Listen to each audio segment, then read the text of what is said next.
सर्वप्रथम आपण ठरल्याप्रमाणे या दिंडीमध्ये चालताना ज्या साई भक्तांना जे काय अनुभव आलेले असतील ते अनुभव कथन करण्यासाठी आपण या ठिकाणी उपस्थित आहोत. कृपया साई भक्तांना विनंती करतो, ज्यांना ज्यांना काही बोलायचं असेल वेळ घालवू नका, जेवढा वेळ होईल तेवढा आपल्याला उशीर होणार आहे.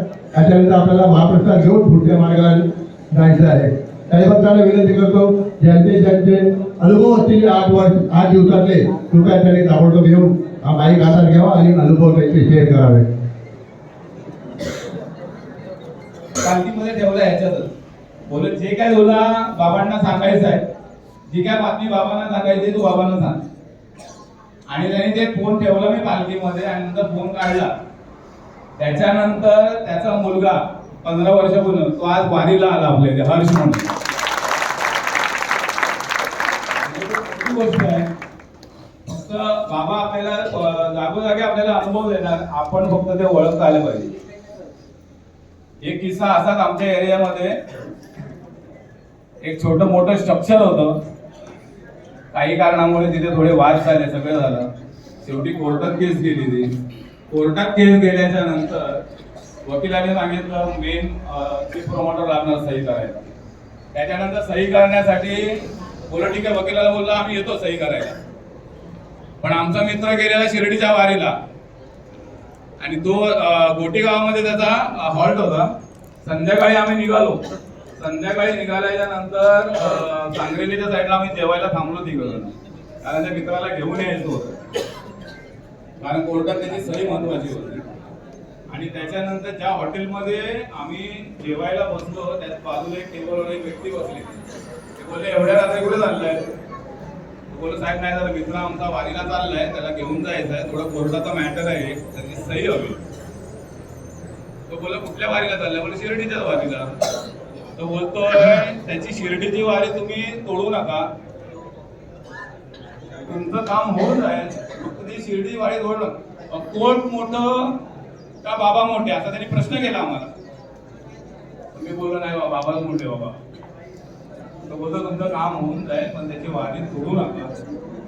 आम्ही गाडी बाहेर काढली, हाती गाडी बाहेर काढून येताना परत रस्त्यावर थांबतो. रस्त्यावर थांबल्याच्या नंतर गाडी फिरवली आणि मित्राला सांगितलं एक काम कर, तुझी वारी पूर्ण कर, तुझ्या आम्ही फक्त काय करायचं. दुसऱ्या एकाने सही केली सदस्यांनी, परत दुसऱ्या दिवशी कोर्टात सही केली. तिसऱ्या दिवशी त्या स्ट्रक्चरचं डिमॉलिशनची ऑर्डर निघाली. सांगायचं तात्पर्य ती जर वारी त्या मुलाची जर तोडली असेल तर मला वाटतं की हे काम होईल म्हणून. असे प्रत्येक पावलं आपल्याला अनुभव भेटलेले आहेत, ते ओळखता आले पाहिजे. आणि आज खूप म्हणजे बरं वाटतंय की वारी पूर्ण बाबांनी कुठले खंडन करून कुठले खंडन नाही. 2001 ते 2025 याच्यामध्ये माझं कुठलंही ऍक्सिडेंट नाही. हा माझा खूप आनंदाचा क्षण आहे.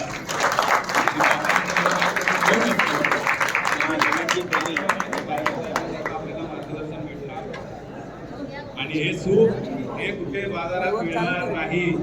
हे फक्त आपल्या पालखीमध्ये ज्या ज्या शाखेचे शाखा प्रमुख आहेत, ज्या ज्या लोकांनी मला या 2001 आणि 2025च्या मध्ये जी जी काही सेवा दिली त्यांचं मी भरभरून आभार मानतो. आपले सगळे तो ये बात वही आ जाती है जिस बात को मैं बार बार दोहराता हूँ कि बातें करनी बहुत आसान होती है, काम करना उतना ही कठिन होता है. तो इसको कार्य बोलते हैं, इसको काम बोलते हैं. गाड़ियाँ देखिए आपने, कितनी गाड़ियाँ इनके साथ. फिर दोबारा दिखाएंगे आपको कितनी व्हीकल्स हैं इनके साथ. छोटी गाड़ी, बड़ी गाड़ी, उससे बड़ी गाड़ी, कार भी है, ऑटो रिक्शा भी है साथ में. मगर कितनी गाड़ियाँ साथ में अभी फिर आपको एक दफ़ा दिखाएंगे, आप देखते जाइए. और साईं भक्त देख लीजिए, मुंबई से शिरडी साईं बाबा जी की पालकी, साईं बाबा जी का रथ जिसमें साक्षात साईं बाबा जी विराजमान होकर के साईं बाबा जी की पुण्य नगरी शिरडी की ओर. तो फिर एक दफ़ा थोड़ा आपको गाड़ियों की पोजीशन दिखाते हैं, गाड़ियाँ कितनी इनके साथ. देखिए ट्रक, बड़े से बड़े ट्रक खड़े हैं, छोटे से छोटी गाड़ियाँ भी खड़ी हुई हैं आपके सामने. सारे ट्रक्स वगैरह, each end everything is in front of you. 100% जो लाइव है वो ये है. इनके ट्रक गिनिए कितने ट्रक हैं इनके साथ. ये रथ खड़ा है हमारे सामने अभी, इसमें साक्षात गजानन महाराज जी भी विराजमान है. तो बाबा के साथ साथ गजानन महाराज जी के भी दर्शन करने का मौका मिलेगा. तो गाड़ियाँ देखिए दूर तक, फिर बाद में आपको गाड़ियाँ दिखाएंगे, फोकस करेंगे गाड़ियों पे भी. कितनी गाड़ियाँ क्या क्या फैसिलिटी है इनके साथ, हर चीज़ ये लोग लेकर के चलते हैं। किसी प्रकार की, किसी को भी, किसी डिवोटीज़ को किसी प्रकार की कोई भी दिक्कत नहीं होनी चाहिए, ये इनका मेन मोटो रहता है। तो साईं बाबा जी की पालकी साईं बाबा जी की पुण्यनगरी शिरडी की ओर जाएगी। कुछ ही मिनट के बाद इनका एक अपना कुछ ये फंक्शन चल रहा है, डिवोटीज़ अपनी अपनी बात शेयर कर रहे हैं। तो गाड़ियाँ दिखाते हैं आपको, गाड़ियाँ गिनिएगा कितनी गाड़ियाँ। ओम साई राम। साईं राम जी, थोड़ा सा आगे हो जाएंगे आप। तो गाड़ियाँ देखिए, गाड़ियाँ गिनती करना, फिर मेरे को बताना कितनी गाड़ी हैं ये। देखिए गाड़ियाँ, छोटे से छोटी गाड़ी, बड़े से बड़ी गाड़ी, देखिए आपके सामने कितनी गाड़ियाँ हैं। टेम्पू ट्रैवलर कितने हैं, कार कितनी है, मोटरसाइकिल कितने हैं, स्कूटर कितनी है, बाइक्स, ऑटो रिक्शा भी साथ में है। तो ये सब साईं भक्तों के लिए, किसी भी प्रकार की किसी को कोई दिक्कत ना आए तो उनके लिए ये सब सुविधा। और ये देखिए पोजीशन, देखिए पोजीशन आपने क्या, इसको बोलते हैं कार्य, काम करना, बातें कम काम ज़्यादा।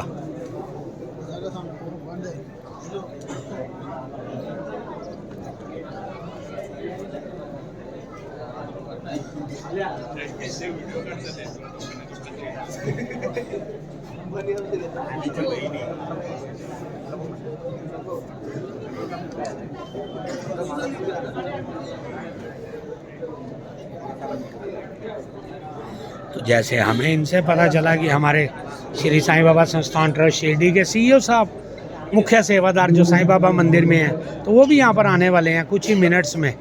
तो उनसे भी रूबरू होने का मौका मिलेगा आज। फिर 2 दिन पहले भी हम लोग एक साथ थे, तो आज फिर हमें रूबरू होने का मौका मिलेगा। पहले सबसे पहले साईं भक्तों से रूबरू।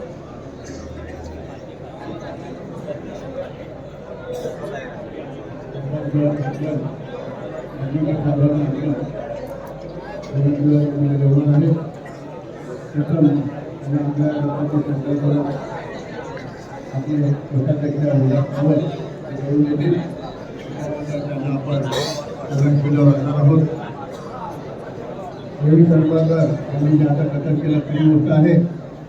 25 वर्षापूर्वी सायकलवरून जाणारे काही तरुण मंडळी आम्हाला मोठीनंतर आपण निघतो त्यावर बिंदून आम्हाला मिळाले।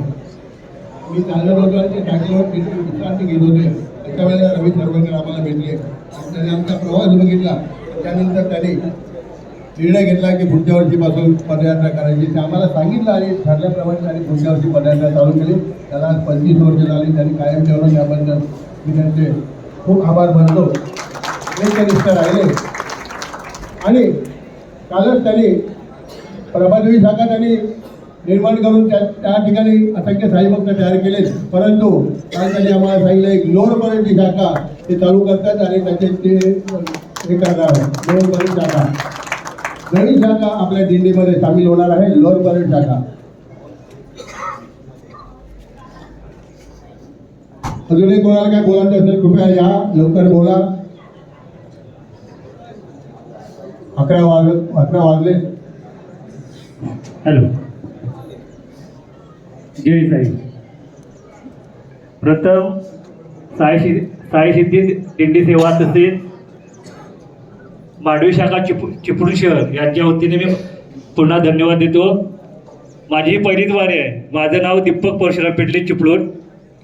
माझी बरीच वर्ष इच्छा होती की साईच्या पायी जायचं। मी पुण्यामध्ये होतो तर इथे येऊ शकलो नाही, कारण मला पायी दिंडी करायची होती। एवढंच बोलतो। तो कुछ ही मिनट में साईं बाबा जी को भोग अर्पित किया जाएगा, उसी की तैयारी कर रहे हैं साईं बाबा जी के सेवादार। शायद 56 भोग बोलेंगे इसको, तो वो भी चलेगा। 56 तो 56 भोग अर्पित किए जाएंगे। जो साईं बाबा जी की पालकी मुंबई से शिरडी की ओर जा रही है, जिसमें साक्षात साईं बाबा जी विराजमान होकर के शिरडी जा रहे हैं, वहाँ पर होगा साईं से साईं का मिलन।